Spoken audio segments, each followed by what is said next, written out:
තෙරුවන් සරණයි. මේ වෙසක් පොය එක අපේ ඓතිහාසික වැරද්දක්. එමත් අපි හිතන විදිහ යුරෝපීන්ගේ උවමනාවත් එක්ක වෙනස් කරගත්ත විදිහ යලි පෙර තිබ්බ අතීත උරුමයට අරගෙන යන්නට පුළුවන් නම් ඒක මේ වෙසක් පොය ඇති කරගන්න ඉතා වටිනා සිතුවිල්ලක්. ලෝකේ ඕනතරම් ආගම් තියෙනවා. ඒ වගේම ලෝකේ ඕනතරම් දර්ශනයන් තියෙනවා. සමහර කෙනෙක් සීල ආගම් එකයි කියන තැනට අරගෙන ඇවිල්ලා දන්නේම නැතුව බුදුදහමත් ඒ ආගම් ගොඩේ රඳවලා තියෙනවා. ආගම් කියන්නේ දෙහිල්ලක්, විශ්වාසයක්. ඒ දේව වාක්‍යයන් අතික්‍රමණය කරන්නට කිසිවෙකුට අයිතියක් නැත්තේ නෑ. ඒ වගේම මේ දේශනාවන්ගෙන් එහා පැත්තේ එලිපැත්ත කල්පනා කරන්නට, ਵਿਚාරයට ලක් කරන්නට අයිතියක් නැත්තේ නෑ. බුදුරජාණන් වහන්සේ එහෙම නෙවෙයි. ශ්‍රාවක නිදහස උපරිමයෙන්ම ලබා දුන්න ශාස්ත්‍රඥ වහන්සේ. ඕනෑ වෙලාවක ප්‍රශ්නයක් ඇතිවෙනොත් ප්‍රශ්න කරන්නට පුළුවන්කම තියෙනවා. සකිය බුද්ධියට ගෝචර වෙන විදිහට කල්පනා කරලා බලලා තෝරගන්න තථාගතයන් වහන්සේ ඊට දීලා තියෙනවා. ඔබ අහලා තියෙන විදිහට පරම්පරාවෙන් ආවා කියලා බුදුරජාණන් වහන්සේ දේශනා කළා කියලා, පිටකයෙන් ආවා කියලා, සම්ප්‍රදායෙන් ආවා කියලා මේ එකක්වත් පිළිගන්න ඕනේ නැහැ. Tamanගේ බුද්ධියට ගෝචර වෙනවා නම් පමණක් බාර ගන්න තමයි තථාගතයන් වහන්සේ දේශනා කළේ. යම් තැනක යම් ශ්‍රාවකයෙකුට ප්‍රශ්නයක් ඇති වුණා නම් උන්වහන්සේ ඒ පිළිබඳව දැක්කේ ඊටාම ප්‍රශංසනීය විදිහට. ඒ නිසා අන්නේ ආගම් එක්ක බුදුදහම සමපාත වෙන්නේ නැහැ. බුදුදහම හුදෙක් ආගමක් නෙවෙයි. ඒ වගේම එක් දාර්ශනිකයෙක් ඉදිරිපත් කරන මතවාදයට පෙරලා වෙනස් දාර්ශනික මතවාද ඕනෑ තරම් දාර්ශනිකයන් ඉදිරිපත් කරනවා.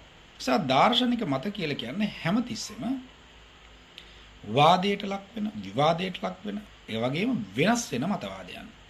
බුදුරජාණන් වහන්සේගේ ඉගැන්වීමේ අදහන්නට තැන් නැහැ වගේම කිසිවෙකුට වෙනස් කරලා දක්වන්නට තැනක් ඇත්තේ නැහැ. ඒ අකාලික බුදුදහම ලෝකේ තියෙන විශිෂ්ටම ඉගැන්වීම හැටියට කල්පනා කරාට කමක් නැහැ. ඒ අකාලික බුදුදහම ලෝකේ පහළ වූ අද්විතීය ගුරුවරයාගේ මඟ පෙන්වීම හැටියට කල්පනා කළාට කමක් නැහැ. ගිහිපැවදි දෙගොල්ලම අද වෙද්දි කියන කතාවක් තියෙනවා.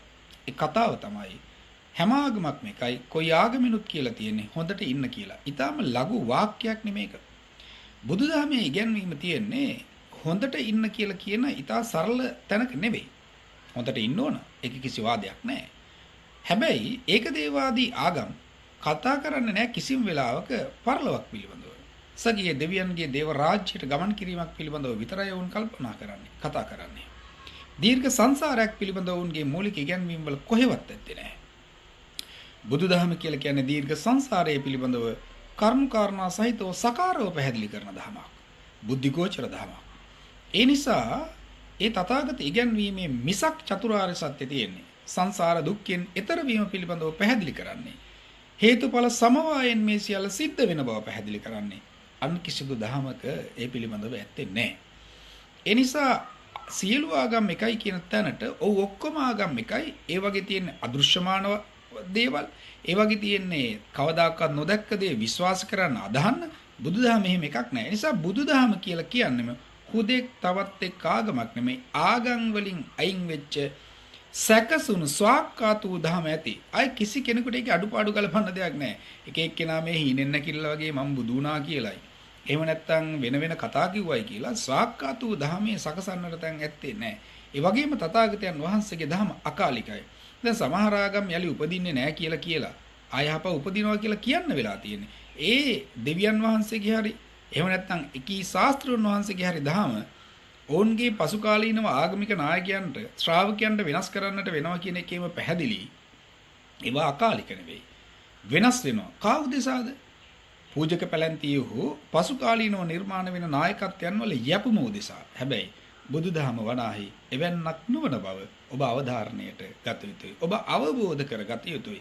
බුදුදහමට එල්ල වෙන ලොකුම තර්ජනය තමයි බුදුදහමත් මේ අනිත් ආගම් වගේම තවත් එක් ආගමක් සියලු ආගම් එකයි කියන තැනදී ඔබ හොඳ බෞද්ධයෙක් හැටියට පෙරලා ප්‍රකාශ කළ යුතුව තියෙනවා බුදුදහම ආගමක් නෙවෙයි.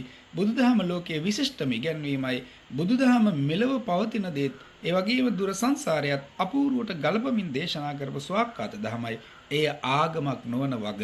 ඒ නිසාම අපි ඒ කෝණේ හෝ ඒ තීරුවේ හිටගත නොගත යුතු බව ඔබ එසේ කල්පනා කළොත් මේ වෙසක් පොය ඔබ ලබන ඉහෙළම අවබෝධය ඒ වෙනවා. තෙරුවන් සරණයි.